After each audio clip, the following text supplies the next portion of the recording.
தீபம் விளக்கேற்றும் எண்ணெய், ஒரு தெய்வீக அனுபவம். காதலில் எச்சரிக்கை வந்துருச்சு. என்னங்க நடக்க போகுது காதல் வாழ்க்கையில? இல்ல பிரேக்கப் ஆக போதா, ஒண்ணு சேர போறோமா, என்னதான் நடக்க போகுது? தப்பு மொத்தம் உன் மேல இருந்திருந்தாலும் உன் பக்கம் தான் நின்று இருப்பேன். வாங்க தெரிஞ்சுக்கலாம். வீடியோ தொடர்ந்து பாருங்க. அது மட்டும் இல்லாம நம்மளுடைய சேனலை இன்னமும் நீங்க சப்ஸ்கிரைப் பண்ணாமலே பார்த்துருந்தீங்க அப்படின்னா மறக்காம சேனலை சப்ஸ்கிரைப் பண்ணி வச்சுட்டு தொடர்ந்து உங்களுடைய ஆதரவை எங்களுக்கு கொடுத்துக்கிட்டே இருங்க. நீங்க என்ன ராசியில பிறந்தீங்க, என்ன நட்சத்திரத்துல பிறந்தீங்க அப்படின்றது கீழே கமெண்ட் செக்ஷன் ஒண்ணு இருக்கு பாத்தீங்களா, அதுல கமெண்ட் பண்ணுங்க. முடிஞ்ச அளவுக்கு எல்லா கமெண்ட்ஸுக்கும் நான் ரிப்ளை பண்றதுக்கு ட்ரை பண்றேன்.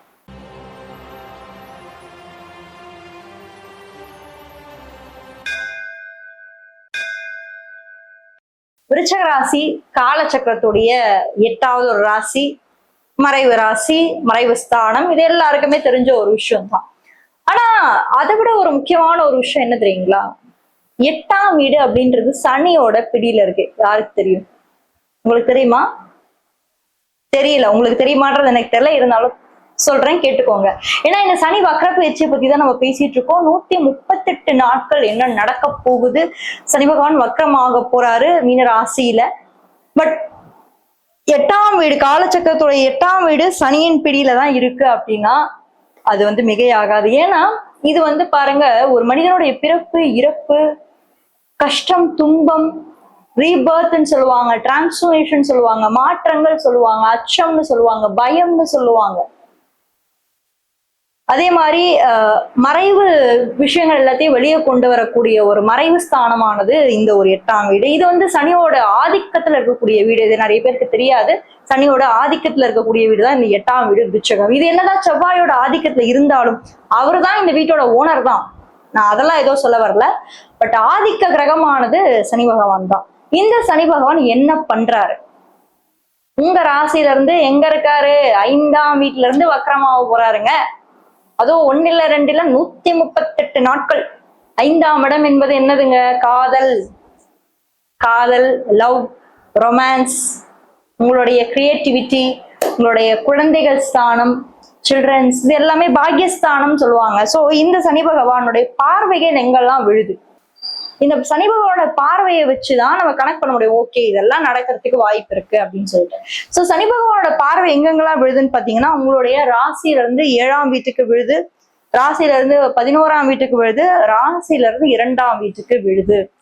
சோ இந்த டைம் பீரியட்ல லவ் ரிலேஷன்ஷிப்ஸ்ல இருக்கவங்களும் சரி, லவ் பண்றவங்களுமே சரி, ஒரு வாட்டி ரீதிங்க் பண்ணுங்க. உங்க ரிலேஷன்ஷிப் பர்ஃபெக்டா இருக்கா? உங்க ரிலேஷன்ஷிப்ல ஏதாவது பிரச்சனைகள் இருக்கா? இத மேரேஜ் வரைக்கும் உங்களால கொண்டு போக முடியுமா? இது ஒரு கமிட்டடான ஒரு ரிலேஷன்ஷிப்பா? இல்ல நம்ம ஏதாவது ஒரு இடத்துல பாதிக்கப்படுறோமா? நம்ம ஏமாற்றப்படுறோமா? இதெல்லாத்தையும் நீங்க கொஞ்சம் ரீதிங்க் பண்ணணும் இந்த ஒரு 4 மாச காலம். இல்ல இது ஒரு பர்மனண்டான ஒரு ரிலேஷன்ஷிப்ல மாறுமா, இல்ல ஏதோ ஒரு வகையில இது ஒரு பிரேக்கப் ஆயிடுமா அப்படின்னு கொஞ்சம் நீங்க நிறுத்தி நிதானமா யோசிக்க வேண்டிய ஒரு தருணம் தான் இந்த ஒரு தருணம். அவசரப்படக்கூடாது. இந்த டைம் பீரியட்ல சடன்னு மேரேஜ் பண்றேன், அதை பண்றேன், இதை பண்றேன்னு சொல்லி தயவு செஞ்சு அவசரப்படாதீங்க. நிதானம், கவனம், எச்சரிக்கை தேவை. அதான் நான் சொன்ன எச்சரிக்கை, காதலில் எச்சரிக்கை விருச்சக ராசிக்கு. ஏன்னா விருச்சகம் ரொம்ப டீப்பா லவ் பண்ணுவாங்க. ரொம்ப டீப்பா காதல்ல எது பண்ணாலுமே, இப்ப ஏதாவது படிக்கிறாங்கன்னு வச்சுக்கோங்களேன், ரொம்ப டீப்பா இறங்கி போய் படிப்பாங்க. அடியாளம் வரைக்கும் போய் அது என்ன இருக்குன்னு அப்படியே கத்துக்கிட்டு வர்றது. அதே மாதிரி லவ் பண்ணாலுமே அதே கதை தான். இவங்க எந்த அளவுக்கு டீப்பா இருக்காங்களோ அந்த அளவுக்கு நம்மளுடைய லவ்வர் நம்ம கிட்ட டீப்பா இருக்கணும், நம்ம கிட்ட அந்த டீப்பான ஒரு லவ் கொடுக்கணும் அப்படின்ற மாதிரி அந்த ஒரு டீப்பான கம்யூனிகேஷன், அந்த ஆழமான அந்த காதலை எதிர்பார்த்து காத்துக்கிட்டு இருக்கும் விருச்சகம். அந்த இடத்துல அது கிடைக்காதப்ப அது என்ன ஆகும்னா மனம் உடைஞ்சு போகும், மனம் நொறுங்கி போகும். இந்த வக்ர காலத்துல நீங்க எதுல கேர்ஃபுல்லா இருக்கீங்களோ இல்லையோ, காதல் வாழ்க்கையில கண்டிப்பான முறையில கேர்ஃபுல்லா இருக்கணும். பார்ட்னரை ரொம்ப கட்டுப்படுத்தணும்னு நினைக்காதீங்க. பெண்கள் எஸ்பெஷலி பெண்களுக்கு இந்த ஒரு வீடியோ பதிவானது நான் போடுறேன். ஆண்களா இருந்தாலும் கவனமா கேளுங்க. உங்களுடைய பார்ட்னரை கட்டுப்பாட்டுக்குள்ள கொண்டு வரணும்னு மட்டும் நினைக்காதீங்க. ஏன்னா இந்த ஒரு காலகட்டமானது உங்களை பின்னோக்கி நகர செய்து எந்தெந்த விஷயங்கள்ல நீங்க சரிவர முடிவெடுக்கல, இல்ல உங்க பார்ட்னருக்கு தேவையான விஷயங்கள் எதுலதான் நீங்க தவற விட்டீங்க அப்படின்றத ஒரு சுட்டி காட்டக்கூடிய ஒரு டைம் பீரியட் தான். அதனால ஒரு கட்டுப்பாட்டுக்குள்ள வைக்கணும்னு மட்டும் நினைக்காதீங்க. முடிஞ்ச அளவுக்கு அவங்களுக்கான ஒரு ஸ்பேஸை கொடுக்கறதுக்கான வாய்ப்புகளை ஏற்படுத்துங்க. அதே மாதிரி 7ஆம் இடம் என்பது திருமணம், மேரேஜ் வீட்டையும் பார்க்கிறாரு. சனி பகவான் தன்னுடைய 3ஆம் பார்வையின் மூலமாக திருமணஸ்தானத்தையும் பார்க்கிறாரு. சரி, திருமணஸ்தானத்தை மட்டும்தான் பார்த்தாரான்னு கேட்டீங்கன்னா இல்ல. அது மட்டும் இல்லாம 5ஆம் வீட்டுல இருந்து 11ஆம் பாவகமான உங்க லாபஸ்தானத்தையும் பார்க்கிறாரு. உங்களுடைய ஆசைகள் நிறைவேறக்கூடிய ஸ்தானத்தையும் பார்க்கிறாரு. 2 முக்கியமான ஸ்தானம், ஒன்னு 7, இன்னொன்னு 11. சரி, இதுதான் விட்டோம்னா 2ஆம் ஸ்தானம் குடும்பஸ்தானத்தையும் பார்க்கிறாரு. சோ மேரேஜ் பண்ணி இது குடும்பத்துக்குள்ள நீங்க கொண்டு வரணும், ஒரு ஃபேமிலியை நீங்க அமைக்கணும் அப்படின்னாலுமே சனியோட வக்ர பார்வை, வக்ர கதி அப்படியானது உங்க லைஃபை வந்து கொஞ்சம் புரட்டி போடக்கூடிய ஒரு காலகட்டம், முடிவுகளை சரியா நீங்க எடுக்கக்கூடிய காலகட்டமாக உங்களுக்கு வந்து மாறும். அது மட்டும் இல்லாம இந்த டைம் பீரியட்ல குருவோட பாதிப்புமே உங்களுக்கு ஏற்படுது. ஏன்னா குரு எங்க இருக்காரு அதையும் நீங்க கவனமா பாருங்க. உங்களுடைய ராசியில இருந்து குரு பகவான் 9ஆம் இடம் சொல்லக்கூடிய பாக்யஸ்தானத்து இருந்து தன்னுடைய 9ஆம் பார்வையின் மூலமா சனி வக்ர சனியை பார்க்க போறார். சரிப்பா, இது நல்லதா கெட்டதா? நல்லதா இருந்தாலும் சொல்லுங்க, கெட்டதா இருந்தாலும் சொல்லுங்க, நாங்க மாத்திக்கிறோம் அப்படின்னு கூட நீங்க கேட்கலாம். சரி, இது வந்து நல்லதுதான். ஏன்னா குரு வந்து பாருங்களேன், உங்க அது 9ஆம் பாவத்துல இருக்காருன்னு பேர், பட் உங்க ராசியை பாக்குறாரு. உங்க ராசியில இருந்து சனி பகவானையும் பாக்குறாரு. அதே மாதிரி குரு பகவான் 3ஆம் வீடு முயற்சி ஸ்தானத்தையும் பாக்குறாரு. சோ இருக்கக்கூடிய மிக முக்கியமான ஸ்தானங்கள் எல்லாத்தையுமே வந்து குரு வந்து தன்னுடைய பார்வையால வந்து கட்டுப்பாட்டுக்குள்ள கொண்டு வர்றாரு. அது ஓகே, அது ஒண்ணும் தப்பு இல்லை, கட்டுப்பாட்டுக்குள்ள கொண்டு வர்றது தப்பு இல்லை. என்னாலும் சனிதாங்க, சனி கர்மாதாங்க, சனிதாங்க. அவரோட வேலை என்னவோ அதை சிறப்பா செய்வாரு. இது யாருக்கெல்லாம் அந்த தாக்கம் அதிகமா இருக்கும் அதே நீங்க நோட் பண்ணணும்.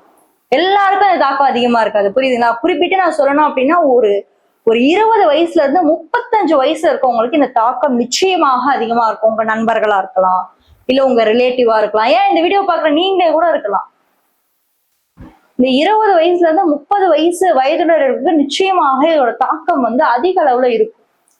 அதே மாதிரி உங்க சுய ஜாதகத்துல இப்ப சனி தசை நடக்குது வச்சுக்கோங்க, சனி புத்தி நடக்குது, இல்ல குரு தசை நடக்குதுனாலும் நீங்க ரிலேஷன்ஷிப் பாயிண்ட் ஆஃப் வியூல இருந்து பார்க்கும்போது, லவ் ரிலேஷன்ஷிப் பாயிண்ட் ஆஃப் வியூல இருந்து பார்க்கும்போது கொஞ்சம் பொறுமை தேவை அப்படின்ற ஒரு டைம் பீரியட் தான் நான் பாக்குறேன். சரி, வேற படிப்பு சார்ந்த விஷயங்கள்லாம் எப்படி இருக்க போகுது அப்படின்ற ஒரு, ஏன்னா 5ஆம் இடம் என்பது படிப்பு, எஜுகேஷன். சில பேர் வந்து படிப்புக்காக லவ்வரை விட்டு போகக்கூடிய ஒரு சூழல் கூட ஏற்படலாம், இல்ல குடும்பத்தை விட்டு போகக்கூடிய ஒரு சூழல், தள்ளி இருக்கக்கூடிய ஒரு காலகட்டம். இப்போ வந்து நீங்க வந்து சென்னையில இருக்கீங்க, திடீர்னு இந்த ஒரு 4 மாச காலம் வந்து உங்களுக்கு எங்கேயாவது ஒரு இடத்துல படிப்புக்குன்னு ஒரு தள்ளி போகக்கூடிய ஒரு மதுரைக்கோ கோயம்புத்தூருக்கோ போகக்கூடிய ஒரு காலகட்டம் கண்டிப்பா ஏற்படும். ஒரு டிஸ்டன்ஸ் ஏற்படுறதுக்குடைய காலகட்டம் தான் இது. உங்களுக்கும் அவங்களுக்குமான ஒரு டிஸ்டன்ஸ், அந்த டிஸ்டன்ஸை வந்து நீங்க எப்படி மெச்சூர்டா ஹேண்டில் பண்றீங்க, எவ்வளவு பொறுமையா ஹேண்டில் பண்றீங்க, இது எல்லாத்தையுமே சனி சோதிப்பார். எந்த அளவுக்கு உங்களுக்கு மெச்சூரிட்டிக்கு, எந்த அளவுக்கு உங்களுக்கு பொறுமை இருக்கு, அதை ஹேண்டில் பண்ணி கரெக்டா முடிக்க முடியுமா, அந்த ப்ராப்ளத்தை சால்வ் பண்ண முடியுமா, உங்களோட லைஃப் நீங்க முன்னாடி கொண்டு போக முடியுமா, இதெல்லாம் இந்த வக்ர காலத்துல சனி உங்களுக்கு சோதனையாக நிச்சயமா கொடுப்பாரு. ஆனா அந்த சோதனையே வெற்றியாக மாறும். குரு உச்சத்துல இருக்காரு, சோ பயப்பட வேண்டாம். ஓகேவா? மொத்தத்துல இந்த சனி வக்ர பயிற்சி ஆனது இந்த 138 நாட்கள் அறிவியல் பூர்வமா சனி பகவான் பின்னாடி நகர மாட்டாரு. ஆனாலும் கூட பூமியின் சுழற்சி பாதையில இருந்து பார்க்கும்போது அந்த ரிஃப்ளெக்ஷன் வந்து பின்னாடி போற மாதிரிதான் இருக்கும். நம்ம பொறுமையா இருந்து தெளிவா முடிவு எடுக்கும் போது இந்த சனி நம்மளுக்கு எடுக்க மாட்டாரு. ஏன்னா குரு பலமா இருக்காரு. அதனால ஓகேவா? சோ தைரியமா இருங்க, நல்லதே நடக்கும். துலா ராசி பத்தி தெரிஞ்சுக்கணும்னா இந்த வீடியோல ஃபர்ஸ்ட் கமெண்ட்ல ஃபர்ஸ்ட் லிங்க்ல கொடுத்துருக்கேன், மறக்காம அதையும் போய் செக் பண்ணுங்க. யாராவது ஒரு ஃப்ரெண்டுக்கு இந்த வீடியோ ஷேர் பண்ணி ஹெல்ப் பண்ணும், இல்ல அந்த ஒரு ஃப்ரெண்டுக்கு அமிச்சா அவன் இப்ப கொஞ்சம் திருந்துவான், அவனுக்கு இப்ப கொஞ்சம் புரிய வரும், இப்பயாவது அவன் ஒழுங்கா முடிவு எடுப்பான் அப்படின்னு யாராவது ஒரு ஃப்ரெண்ட் இருப்பாங்கல்ல, அந்த ஃப்ரெண்டுக்கு ஷேர் பண்ணி மறக்காம ஹெல்ப் பண்ணுங்க. தேங்க்யூ.